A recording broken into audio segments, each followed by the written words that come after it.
Hola, buenas, me presento, soy Juan José Arias de la carrera de Pedagogía en Educación Física, Deportes y Recreación de la Universidad Mayor de Chile. Hoy día les presentaré mi taller de bases fisiológicas para el movimiento humano de la clase del profesor Nicolás Aguilera titulado Líquidos corporales, sangre y sistema endocrino. Comencemos.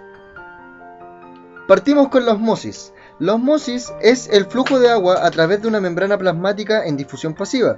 Esta membrana deja pasar algunas moléculas de disolvente pero no de soluto.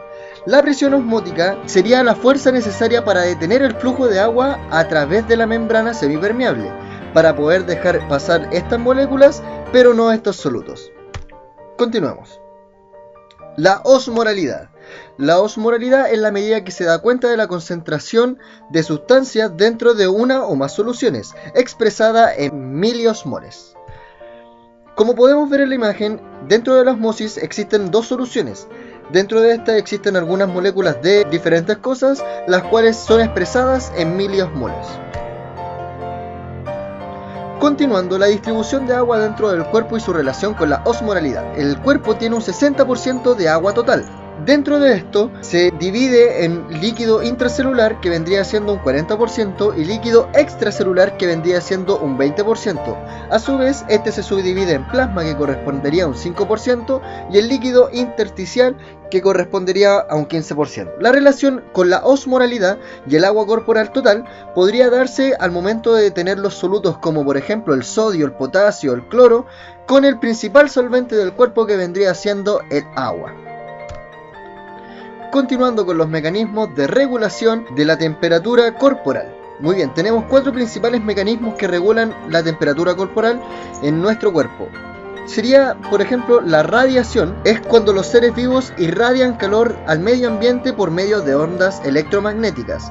También tenemos la conducción, que es la transferencia de calor por contacto del aire, la ropa, el agua, en diferentes objetos. La convección, y este proceso que ocurre en todo fluido hace que el aire caliente ascienda y sea reemplazado por aire frío. Por último, la evaporación, que para pasar de fase líquida a gaseosa es necesaria energía. Cuando eso se produce en la superficie del cuerpo, se pierde energía en forma de calor. Es decir, mientras nosotros estamos sudando en algún ejercicio físico, la evaporación actúa enviando vapor o gas, en este caso, al medio ambiente. Continuamos con un poco de lo que es la composición sanguínea.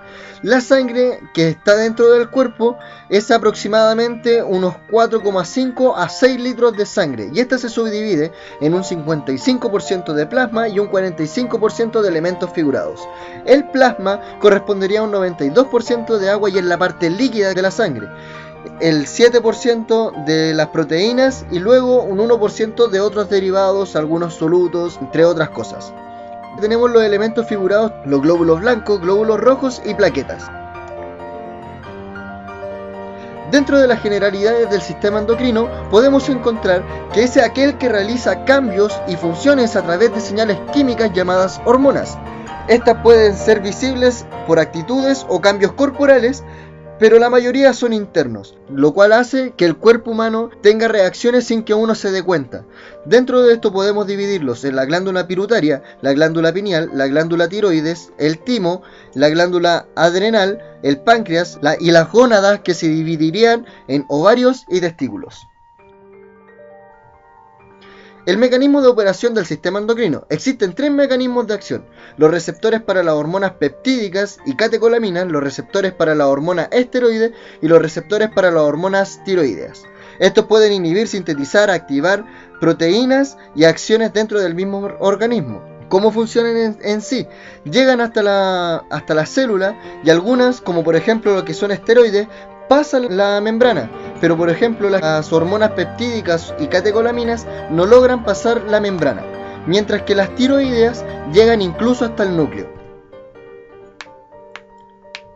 El tipo de glándulas que existen dentro del sistema endocrino se dividen en diferentes categorías, como por ejemplo, según sean cerradas o abiertas, que serían exocrinas o endocrinas, según el tipo de secreción, que serían serosa o mucosa, y por último según la cantidad de células, que serían pluricelulares y unicelulares.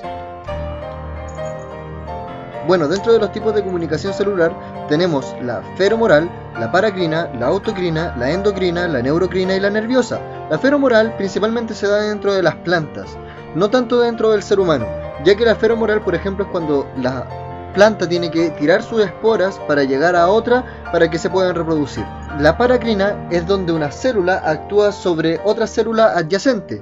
La autocrina es cuando una célula actúa para sí misma. La endocrina es cuando de una célula pasa a través de la sangre para llegar a otra célula. La neurocrina es, por ejemplo, la conexión neuromuscular, donde una neurona tiene que conectarse con una célula muscular. Y la nerviosa es, por ejemplo, la sinapsis, donde dos neuronas tienen que estar conectadas. Los tipos de hormonas y su mecanismo de acción. Tenemos las hormonas peptídicas, las hormonas esteroidales y las hormonas amínicas, que su diferencia más que nada vendría siendo a nivel celular, en donde las peptídicas se quedarían en la membrana, las esteroidales pasarían la membrana y se transformarían en un segundo mensajero, y por último las amínicas, que llegarían directamente a donde está el núcleo. Principales hormonas. Coloqué solo algunas hormonas dentro de algunas glándulas. Por ejemplo, el hipotálamo, que secreta oxitocina y la hormona del crecimiento. La glándula pineal, que secreta la melatonina, que produce el ciclo circadiano. La tiroides, que produce T3 y T4. La glándula suprarrenal, que produce cortisol, aldosterona y andrógeno. Y las gónadas, que producen testosterona y estrógeno, que mayoritariamente se encuentran en el hombre y la mujer respectivamente. ¿Cuál es el efecto de las hormonas en el ejercicio? Tenemos la adrenalina, que causa mayor frecuencia cardíaca, más sangre a los músculos, más sudoración y fomenta el uso de lípidos y proteínas como sustrato. Es decir, la adrenalina fomentaría lo que es la pérdida de grasas totales y a su vez la pérdida de peso por líquido por el tema de la sudoración. También mejoraría el funcionamiento de los músculos por la irrigación de sangre a estos.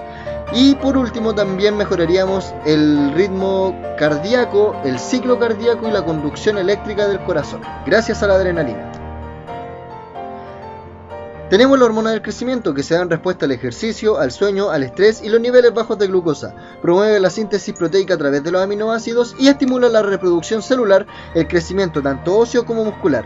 Esta hormona es la que permite que nosotros crezcamos en altura, pero también estimula la reconstrucción celular al momento de hacer ejercicio. Es decir, entre sesión y sesión, la hormona del crecimiento junto con la creatina están actuando para poder reconstruir las células musculares.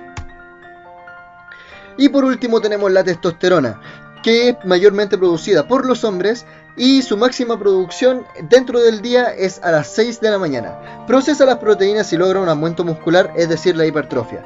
El inyecto de testosterona está prohibido, además de inhibir la producción de testosterona natural. Y por último tenemos el cortisol, que el cortisol se genera en respuesta al ejercicio o alguna lesión, también llamada la hormona del estrés. Es uno de los principales anticatabólicos de la testosterona. Si es que el cortisol está funcionando, la testosterona se vería inhibida. Por eso es importante mantener los niveles de cortisol a tope, ya que también, como les dije, es la hormona del estrés, la cual causaría potenciales efectos dañinos a nuestro organismo. Bueno, eso fue todo por esta presentación. Si es que tienes alguna duda, te dejaré mi correo para que puedas plantearla, y ante cualquier cosa acá están los links y te los dejaré también en la descripción. Espero que les haya gustado, que tengan muy buena semana y espero tener ese 7. Muchas gracias. Adiós.